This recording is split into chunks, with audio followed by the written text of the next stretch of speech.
Hey everybody, welcome back to the Bourbon Note. I'm Greg. I'm Ben. And today, we're drinking bourbon. At least I hope it's a bourbon. It is. Okay.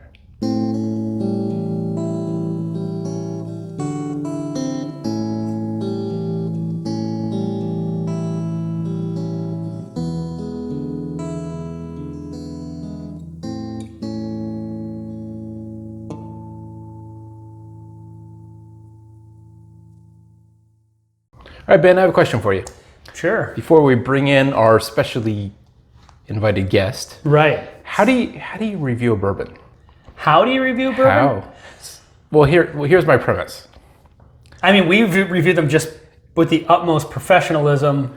True, but there is a bourbon flavor, right? I mean, there's A bourbon note. barbecue sauces and all kinds of other things that, yeah, they got it. There's barbecue sauces and other things that are sold with bourbon flavor. Sure. So when you get a bourbon, and the other day we reviewed a bourbon and we called it right down the middle, just basic bourbon notes. And that's not a bad thing because we both love bourbon. Sure. But does that make it a bad bourbon? No, not at all. Well, obviously it's going to taste good because it tastes like bourbon and we like bourbon. But why buy it? There's plenty of other bourbons that taste just like that. Plus they bring something special. I think they all have their own character and flavor profile from distillery to distillery. True, but what if someone doesn't? Or what if they don't have a lot? What if you're not getting a lot out of it besides just traditional bourbon notes? Hey. Then I'd say maybe you just like traditional bourbon notes. Of course, but then you can buy something else or something cheaper that hits that same Sure. spot. So anyway, it was just a thought. It's like, Does this have to do with the bourbon it doesn't. we're drinking? It just we're about to endeavor to review another bourbon, Right. and we should probably figure out what we're doing. And this one's a little bit different. This one's got a little stank on it. Wow. So should we bring it in? Because this one's going to let's- have some different notes than a standard bourbon. We hope so. All right. Bam. Bam. So this is Wellington Creek. To be honest, don't really know a ton about this. It says on the bottle, produced and bottled by, what was the name of the place? Brand House Group, Miami, Florida, Wait a minute. which is well known for its bourbon. Well, obviously Production. it's not Kentucky, but it is well known. There's like two people that have heard of Miami. Florida. Yeah, but everybody knows about Miami bourbon. I mean, if you don't, are you even into bourbon? Yeah, exactly. So this is the reason I have this bottle. And Why'd you buy wanted this to- bottle? Well, just because it's tall and it looks cool. I needed a tall bottle on my shelf to go in front of behind some of the short bottles. No, I was at Total Wine, and this apparently, and I don't know if this is just Total Wine trying to unload certain products, but the guy was telling me that he really likes it, his coworker really likes it, and to be honest, it was pretty scarce on the shelves a few times that I had gone in there. There were pallets in the back. Could be. But the other reason is it was $20. So very, very budget friendly. It's a finished in Pinot Noir casks. It doesn't have an age statement, but it's also not straight bourbon, so it could be anything. It could be a year, it could be however long it takes to get that color. But it's 90.4 proof. And so just to try another, wine cask finished bourbon for $20. And if nothing else, it looks pretty cool on the shelf. It's a nice bottle. So I figured why not give it a shot. And then the next few times, I went into multiple Total Wines, and the one guy said his coworker loves this stuff so much, he's just buying it up. So and I already told the guys, like, I already have some, whatever, so he wasn't really trying to pitch me on it, I don't think. Didn't pour quite that much. Now, I kind of have a iffy relationship with wine-finished bourbons. Yes. I have a theory about wine finished stuff, and then it's kind of like flavored coffees. If you have a really great coffee, you don't need to flavor it. True. So you're gonna flavor your lesser quality coffees in order to get a flavor.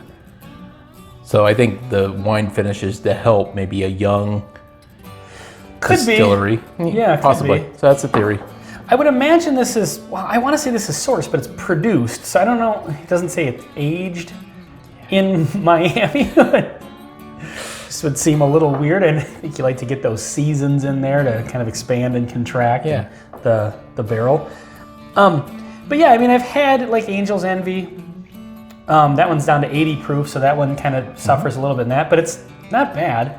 But the last time I had it, Like I had that one when I was a little earlier into being into bourbon, and the last time I had it, it just didn't really quite hold up. Yeah, it's been a while since I've had that one.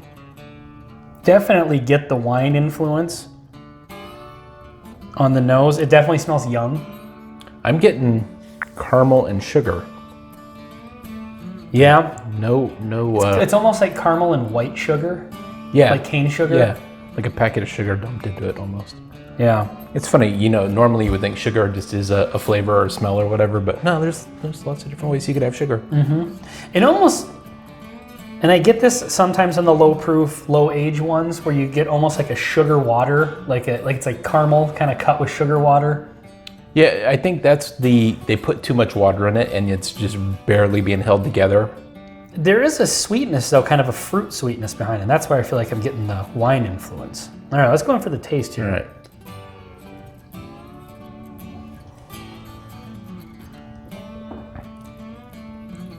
Wow, I'm getting tons of flavor. Well, it's 90 proof. 90.4. 90.4. That 0.4 is just a punch in the face. Well, I mean, it's the 10 points above an 80 is definitely a punch in the face. Yeah, comparatively, yeah. Lots of, it would be hard for me to tell you this was a Pinot Noir cask. I may guess it's finished, but I'm getting lots of flavor that I would almost think almost like a double oak, and I guess it kind of sort of is. The second barrel influenced it. Right, but a double oak being like a Woodford double oak or a Old Forester 1910, where it's just transferred into a second charred oak barrel, formerly used. But this one cask has more flavor than it should, I feel like. Yeah, it really does. I feel like this, and I don't know how much time it's spent in the Pinot Noir cask, but I'm guessing this is a fairly young bourbon. It's the way young, it is. It's inexpensive. So relative to how long it's spent in the original barrel, usually if you get like a 4, 5, 6, year bourbon and you let it sit for 9 months in a wine cask, the ratio is fairly big. But if this is only a 1 or 2 year bourbon, then 1 and 1, 6 years, or even a year, to spend 6 months in a wine cask after only aging for a year or two. I mean, that's entirely possible. I don't know that, but I mean, maybe it spent a season, at least, a summer, with the heat of the warehouse expanding and contracting. It's got a lot of the wine cask influence. I get a little bit of a syrupy note that I tend to get on double oak stuff. Kind of has it, but almost like a red fruit kind of note as well. Yeah, like cask finished bourbons tend to have it. Yeah, this is good. I tend to, for the most part though, like just a bourbon. I like the wine cask finish for something different once in a while, but it's not something, unless it's like the Wild Turkey Revival, which is amazing. Something unique, yeah. Yeah. Yeah, okay, fair point. This is missing a lot of bourbon flavors, bourbon notes. Yeah. And instead it has some wine cask notes that are awesome, but they're not bourbon flavors. But if you're looking for bourbon, exactly, yeah. But if you just want something that tastes good, I think this tastes good. Or if you have a collection and you want to try something different, great choice. Yeah. And at its price point, yeah, definitely for worth. For $20, if you want to try a cask finish and you don't want to pay the 45 or whatever it is for Angel's Envy. Yeah. At 10.4 proof points less. Great alternative. Yeah. And maybe this is a young bourbon. And the Total Wine salesperson will stop hassling you. Yeah, true. To be honest, I haven't heard anybody mention it in a while, but it's still there. And yeah, for $20, if you want to just experiment with something different, yeah, why not? Nothing else that looks good on your shelf. A little bit of a maple syrup kind of note. That's what I was saying, like the syrupy stuff. Yeah. And I usually get that on, like I said, like double oaks and even wine finish stuff. Cask finished, yeah. Yeah. It's not bad.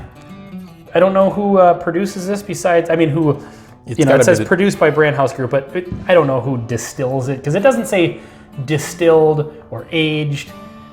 It should, but it doesn't. Yeah, so whatever it is, it's not bad, and for $20, I think it's maybe worth a shot. Totally agree. All right, well, this has been Wellington Creek on the Bourbon Note. I'm Ben. I'm Greg. Thanks for watching. Cheers.